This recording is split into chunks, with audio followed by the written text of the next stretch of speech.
Hello friends.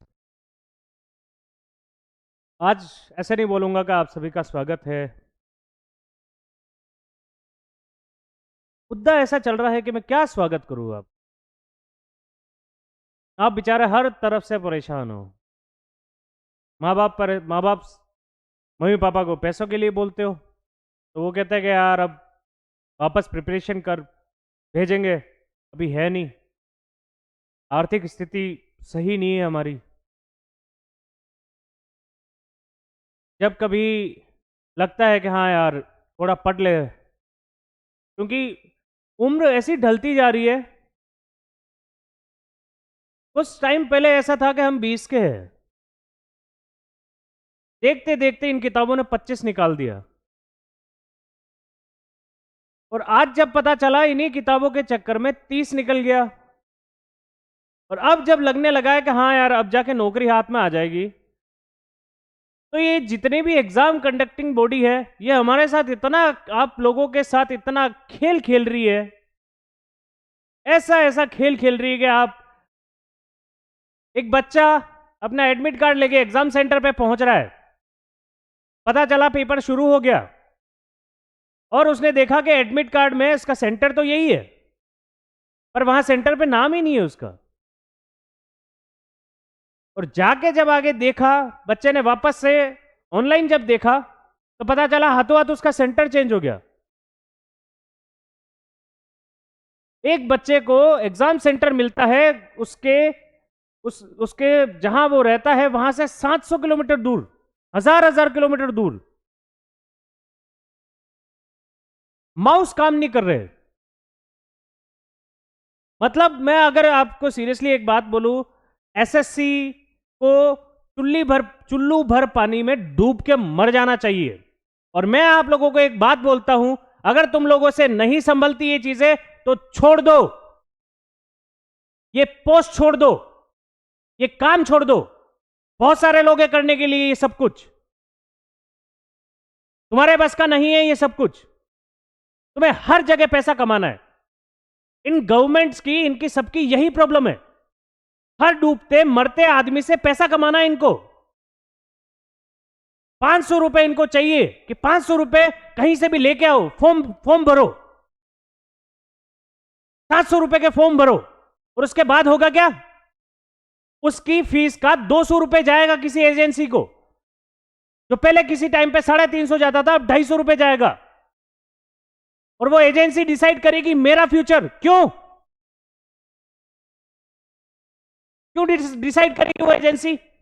और मैं तो कहता हूं एसएससी भी क्यों डिसाइड करेगा? एसएससी होता कौन है? अपने आप को भगवान मानने लग गया है क्या? मैं आप सभी से, मैं मेरी ये जितनी भी एग्जाम कंडक्टिंग बॉडी है इनसे सबसे ये गुजारिश है, अपने आप को भगवान मानना बंद कर दो। और ये जितने भी बच्चे हैं इनका इनका विधाता मानना बंद कर दो। तुम्हारा सिंपल काम है सही तरीके से पेपर कंडक्ट कराना, वो कराओ। लेकिन नहीं, तुम्हें तो डिक्टेटर बनना है सबको। एक नई दौड़ चल रही है इस देश में, सबको डिक्टेटर बनना है, सबको अपनी चलानी, अपनी जिद जिद रखनी ऊपर। और मरता कौन है उसके चक्कर में? ये बच्चे जिनकी उम्र ऐसे ढलती जा रही, 30 के हो गए आजकल। 30 तो जिंदगी खत्म है 30 में। 35 और 40 उसके बाद बुढ़ापा आ गया। ले दे के 30 के बाद भी जॉब लगा तो मेरे पास जीने के लिए सिर्फ 10 साल बचे, और उसके भी तुम मुझे लायक नहीं छोड़ रहे हो। उसके लिए भी तुम्हें मेरी हर बार कठिन से कठिन परीक्षा लेनी है। मैं कहता हूं मेरी मेहनत के बाद तुम मुझसे लो परीक्षा, मैं पढ़ूं उसके बाद मुझसे, मुझे एक फेयर कंपटीशन का चांस तो दो।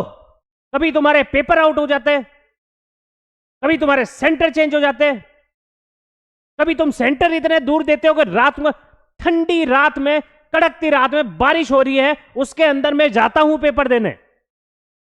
और यहां जब मैं बोल रहा हूं तो मेरा मतलब हर वो स्टूडेंट है जो ये सब कुछ फेस करता है। और उन सबके कारण तुम हो। तुम हो उन बच्चों की जान जाने के कारण, जो बेचारे एग्जाम में पेपर आउट हो जाने के बाद अपनी जान दे देते। हत्या का मुकदमा चलना चाहिए तुम पे। और थोड़ी शर्म बाकी हो तो एटलीस्ट उन बच्चों पे थोड़ा सा दया कर दो। कोई भी ऐसा डिसीजन लो उससे पहले 2 बार सोचा करो कि बच्चे सारे जो बच्चे हैं वो कैसे करेंगे। बहुत बर्डन है बेचारों पे,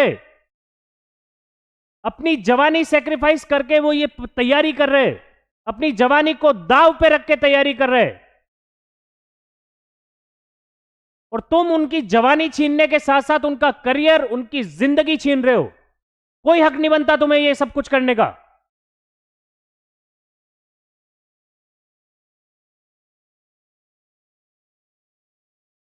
अगर एक फेयर कंपटीशन का चांस नहीं दे सकते बच्चों को तो छोड़ दो ये पोस्ट। और हमें सबको अच्छे से पता है, तुम जितने भी कमीशन वमीशन जो चला रहे हो, डायरेक्टर, चेयरमैन, तुम्हारे बच्चे कहीं बाहर पढ़ते हैं आराम से, यूएस यूके सब सेटल है, उनको तुमने सब कुछ दिया, सब चांस दिए, लेकिन हमारे बच्चे दर दर की ठोकरें खाए, 700 किलोमीटर भाग भाग के जाए। क्यों जाए? पैसा दिया ना मैंने, फॉर्म भरा ना मैंने, काबिल हूं, वो जीप जॉब लूंगा मैं। और तुम जॉब देने वाले कोई नहीं होते हो, मेरे टैक्स के पैसे से वो जॉब मिली है। तुम होते हो कौन मुझसे वो जॉब छीनने वाले? मुझे फेयर कंपटीशन से दूर रखने वाले तुम कोई नहीं होते। आज ये मैसेज मेरा एसएससी और सभी जितने भी एग्जाम कंडक्टिंग बॉडी इन सबके लिए है।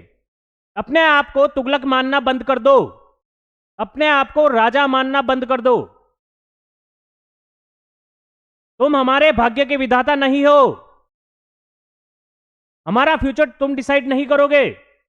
मैं पढ़ के आऊंगा, मैं पेपर दूंगा, मैं जॉब लूंगा, जिसके लिए मैंने इन सारी चीजों के लिए बनाया, सब सरकारें बनाई ताकि मुझे कल को रोजगार मिल सके। मैंने सरकारों को वोट दिया ताकि मुझे कल को रोजगार मिल सके। तुम एहसान नहीं कर रहे मुझ पे, मुझे जॉब देके, मुझे एग्जाम में बिठा के तुम एहसान नहीं कर रहे मुझ पे, उसका भी पैसा लेते हो मुझसे। और शर्म आनी चाहिए तुम्हें, अपना काम तरीके से तक नहीं कर सकते तुम, कोई हक नहीं तुम्हें वहां बैठने का।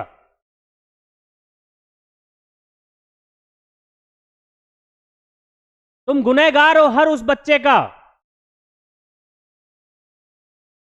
जो सुसाइड करता है सिर्फ तुम्हारी वजह से, क्योंकि तुम पेपर संभाल के नहीं रख पाते, तुम पेपर आउट कराते हो। तुम्हारे ये जितने भी एजेंसीज वगैरह है वहां से पेपर आउट होते हैं।